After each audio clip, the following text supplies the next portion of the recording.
السلام علیکم ورحمۃ اللہ وبرکاتہ۔ ناظرین، استقبال ہے فکر و خبر اسٹوڈیو میں، میں رضوان احمد ندوی ملکی اور عالمی اہم اور خاص خبروں کے ساتھ۔ تو ناظرین، بڑھتے ہیں خبروں کی تفصیلات کی طرف۔ لکشدیپ کے این سی پی رہنما محمد فیصل کی لوک سبھا رکنیت ایک بار پھر سے منسوخ کر دی گئی ہے۔ قبل ازیں منگل کو فیصل کو قتل کی کوشش کے ایک معاملے میں کیرلا ہائی کورٹ سے دھچکا لگا تھا۔ ہائی کورٹ نے فیصل کی سزا معطل کرنے سے انکار کر دیا تھا۔ اس کے بعد بدھ کو لوک سبھا نے نااہلی کا نوٹیفیکیشن جاری کیا ہے۔ یہ پہلا موقع ہے کہ ایک ہی رکن اسمبلی کو ایک سال میں 2 بار نااہل قرار دیا گیا ہے۔ بدھ کو لوک سبھا سیکریٹریٹ نے رکنیت کی منسوخی کا نوٹیفیکیشن جاری کیا ہے۔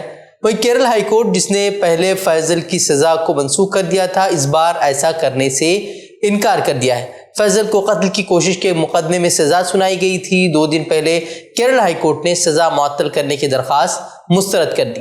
بتا دیں کہ سیشن عدالت نے پی صالح کو قتل کرنے کی کوشش کے الزام میں فیصل اور 3 دیگر کو قصوروار ٹھہرایا تھا اور 4 کو 10 سال کی سخت قید کی سزا سنائی تھی، جس کے بعد اس نے ہائی کورٹ کا رخ کیا، جس کے بعد ہائی کورٹ نے اس کی سزا منسوخ کر دی تھی۔ پھر اس کے بعد اس فیصلے کے خلاف ہائی کورٹ کے فیصلے کے خلاف سپریم کورٹ کا رخ کیا گیا، تو پھر سپریم کورٹ نے فیصلہ پلٹ دیا اور کیرلا ہائی کورٹ کو حکم دیا کہ وہ اس معاملے میں دوبارہ غور کرے۔ تو پھر کیرلا ہائی کورٹ نے اپنے پہلے فیصلے کو غلط قرار دیتے ہوئے فیصل کی سزا کو معطل کرنے کے فیصلے کو منسوخ کر دیا تھا، جس کے بعد اب ان کی ایک بار پھر سے وہ رکنیت منسوخ کر دی گئی ہے۔ منی پور میں احتجاج کے دوران پولیس کی جانب سے طلباء پر طاقت کے استعمال کا ریاستی انسانی حقوق کمیشن نے نوٹس لیا ہے اور اس حوالے سے رپورٹ طلب کی ہے۔ IANS کے مطابق حال ہی میں طالب علموں کی ہلاکت کے خلاف طلباء کے احتجاج کے دوران پیلٹ گن کے مبینہ استعمال پر پیدا ہونے والے تنازع کے درمیان منی پور ہیومن رائٹس کمیشن MHRC نے امپھال کے مغربی ضلع کے پولیس سپرنٹنڈنٹ سے رپورٹ پیش کرنے کو کہا ہے اور پوچھا ہے کہ امپھال میں مارچ نکالنے والے طلباء کے خلاف طاقت کے بے تحاشا استعمال کا حکم آخر کس نے دیا تھا۔ یہ بھی پوچھا ہے کہ کیس کی سماعت کی اگلی تاریخ کو یا اس سے پہلے زخمی طلباء کو کتنا عبوری معاوضہ دیا جا سکتا ہے۔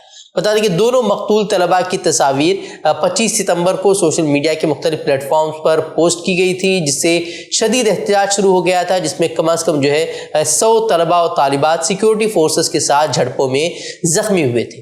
جھڑپ اس وقت شروع ہوئی جب انہیں وزیر اعلیٰ کے بنگلے کی طرف مارچ کرنے سے روکا گیا، تو اس کے بعد دیکھا گیا تھا کہ ان پر پیلٹ گن کا بھی استعمال کیا گیا تھا۔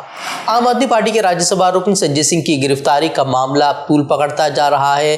کارکنان کی طرف سے لگاتار وہ احتجاج کیا جا رہا ہے اور سنجے سنگھ کی رہائی کا مطالبہ کیا جا رہا ہے۔ اسی دوران بتا دیں کہ آپ کو گزشتہ روز ED نے ان کے گھر پر چھاپہ مار کارروائی کی تھی اور اس کے بعد لگاتار کئی گھنٹوں کی پوچھ تاچھ کے بعد انہیں گرفتار کر کے لے گئی تھی۔ حالانکہ ان کی بیوی کا یہ کہنا تھا کہ ان کے گھر سے انہیں کچھ بھی نہیں ملا ہے، صرف وہ ان کا فون ضبط کر کے لے گئی۔ اپوزیشن جماعتوں نے سنجے سنگھ کی گرفتاری کو سراسر انتقامی کارروائی اور ذات پر مبنی سروے کی رپورٹ سے دھیان بھٹکانے کی کوشش قرار دیا ہے اور کہا ہے کہ مودی حکومت مکمل طور پر گھبرائی ہوئی ہے اور اسے ہار کا خوف ستا رہا ہے، اس لیے اپوزیشن رہنماؤں کی گرفتاریوں کا سلسلہ شروع کر دیا گیا ہے۔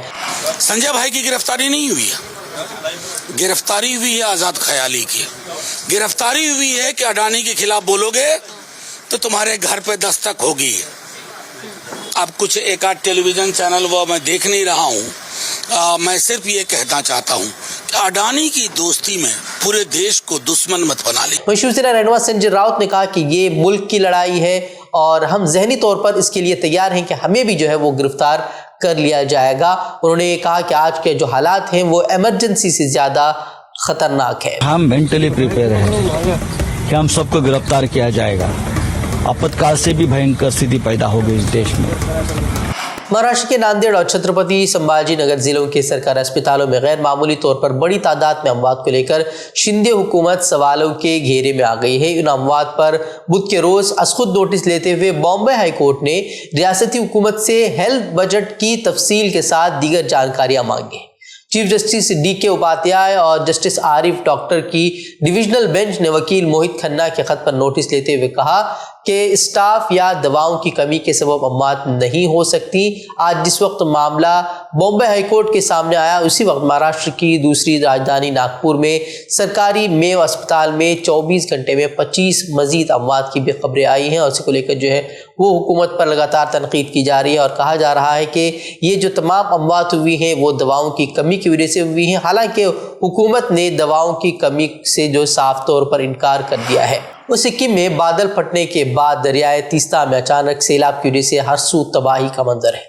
دریا اثناء 14 افراد کے ہلاک ہونے کی تصدیق کر دی گئی ہے، جبکہ 22 فوجی اہلکاروں سمیت 102 افراد اب بھی لاپتہ ہیں۔ خیال رہے کہ گزشتہ روز سیلاب کے دوران 23 فوجی اہلکار لاپتہ ہو گئے تھے، لیکن ایک فوجی کو بچا لیا گیا تھا، اس کا علاج اب جو ہے وہ جاری ہے اور اس کی حالت بھی مستحکم بتائی جا رہی ہے۔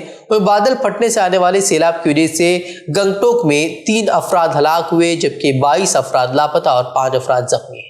وہیں منگن میں 4 افراد جان کی بادیں ہار چکے ہیں اور 16 افراد کا کوئی سراغ نہیں مل رہا۔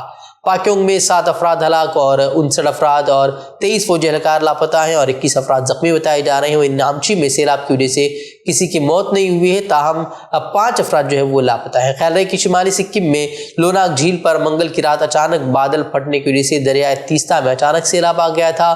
تیستا سیلاب کے باعث لوناک جھیل کا تقریباً 65% حصہ ہی بہہ گیا ہے۔ دریا کے کنارے بنایا گیا آرمی کیمپ بھی سیلاب کی زد میں آ گیا، جس کے باعث فوجی جوان بھی جو ہے وہ پانی میں بہہ گئے ہیں۔ یہاں کھڑی تقریباً 41 گاڑیاں بھی جو ہے وہ پانی میں ڈوب گئی۔